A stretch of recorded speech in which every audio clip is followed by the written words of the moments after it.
Les magasins et les maisons sont fermés, des rues vides ou presque.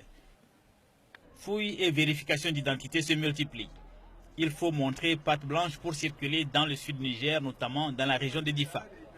À cause des conséquences des attaques de la secte Boko Haram, la ville se vide de ses habitants. Les cars de transport sont pris d'assaut. Depuis les attaques de Boko Haram, les populations ont peur et elles veulent quitter la ville de Difa. D'habitude, on avait juste besoin de 2 bus. Mais avec la situation actuelle, on doit assurer 5 bus dans la journée. Il y a même certains habitants qui sont partis à pied puisque la ville est maintenant quasi vide. Il n'y a rien à manger dans la ville. On ne peut pas rester. Sinon, la sécurité est là, elle nous protège.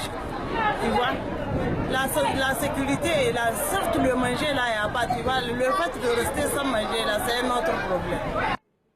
Après un face-à-face de plusieurs mois, l'armée du Niger et la secte islamiste Boko Haram basée au Nigeria s'affrontent depuis quelques jours. Les services sanitaires sont débordés. Nous n'opérons que les cas qui sont très graves et la prise en charge se faisait automatiquement, soit sur place, soit directement dans les blocs.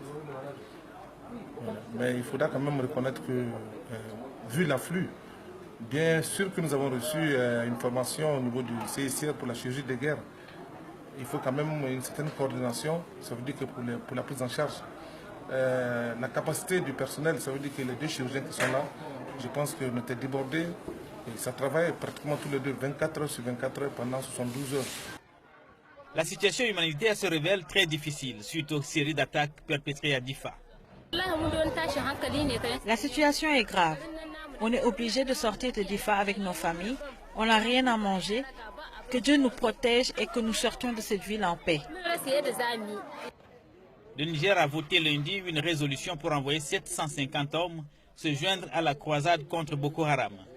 Il s'agit à terme de former une force multinationale mixte de 8700 Nigérians, Camerounais, Tchadiens, Béninois et Nigériens pour combattre cette secte.